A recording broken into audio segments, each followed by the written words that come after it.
or not? They say driving tired is more dangerous than driving drunk, and that's a statistical fact.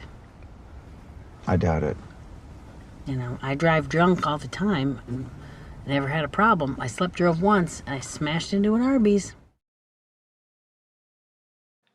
A few years ago, I myself was a passenger in a collision caused by sleep fatigue. I was carpooling to a work event with a coworker, and we had to arrive early to a conference. The driver was visibly tired and, because of lack of sleep, pulled up to a red light and didn't notice and drove through it. We were T-boned at 35 miles per hour at my door, and the car spun out. Sleep fatigue from the driver caused this accident, luckily without fatal consequences. This is a topic I'm not exempt from either, unfortunately. I semi-regularly drive from Texas to California, which is about 25 hours of driving. I did this drive straight through without stopping several times last year before learning about the dangers of this. Towards the end of these drives, I experienced textbook symptoms of sleep fatigue, including loss of memory, loss of concentration, and hallucinations. Drowsy driving claimed 757 lives in 2017, with 91,000 crashes involving drowsy driving. Over 4,000 fatalities have been caused by driving drowsy between 2013 and 2017. This makes drowsy driving one of the most fatal causes of death on roadways and should be taken very seriously. The NTSB has listed fatigue on their most wanted list for over 30 years, making it one of their top recognized threats to driver safety. 20% of NTSB major investigations identified fatigue caused by sleep as playing a role in the crash, showing just how prevalent fatigue is in major incidents. In a general sense, if there's no attempt by the driver to perform braking or an evasive maneuver, it's usually associated with sleep loss and fatigue. Drowsiness is red alert. Drowsiness may mean you are seconds from sleep and seconds away from a disaster. Drowsiness is the last step before falling asleep. The most important thing you can do is recognize drowsiness and make conscious decisions to take precautions. Drowsy driving can take many forms in practice, but some common indicators are drifting out of the lane, hitting the rumble strip, missing exits, having vague memories, and daydreaming. In my experience, the most dangerous indicator is driving and not really remembering the last few minutes of driving. Driving can turn into a vague blur, and if you experience this, pull over immediately. Now, from a measurable symptom standpoint, driver fatigue is shown to degrade decision making, cause slow reaction times, loss of memory, loss of judgment, and loss of situational awareness.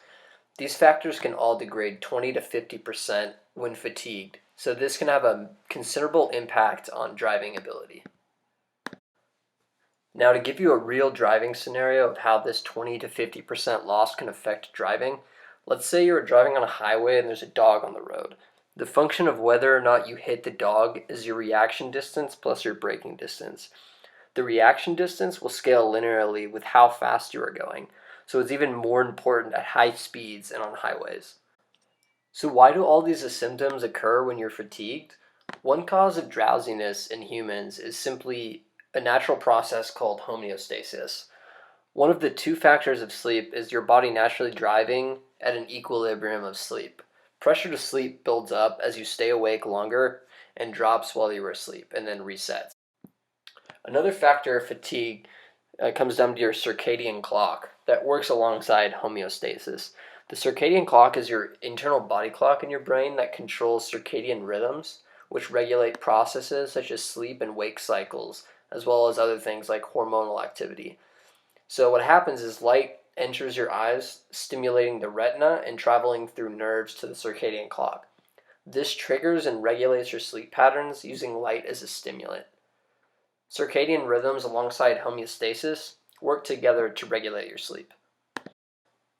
So when you drive drowsy, what is really happening comes down to disruption of the circadian clock or acute sleep loss.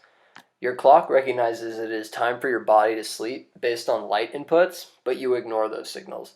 Dips in alertness occur between midnight and 6 a.m. as well as late afternoon. This corresponds to dips in their circadian rhythm that regulate sleep, so you will have degraded alertness and response times as a result. So what can be done to prevent drowsy driving if you are taking a long journey that requires a lot of driving? Taking strategic naps can help, which should be less than 45 minutes in length. This is due to sleep cycles being non-uniform. Sleep can be split up between non-REM and REM sleep, which is rapid eye movement. Non-REM can be split up into 3 stages, with stage 3 being deep sleep. Waking up in deep sleep can lead to grogginess and sleep inertia, so you want to wake up in stage 1 or 2, which generally is where you'll be in the first 45 minutes. Another thing you can do is strategically take caffeine as long as it isn't right before a nap, as well as the quantity corresponds to your body mass index. It's ultimately up to you to keep yourself accountable and prevent drowsy driving. Thanks for your time, and I hope you take this information and share it with those you know. Remember, drowsiness is red alert.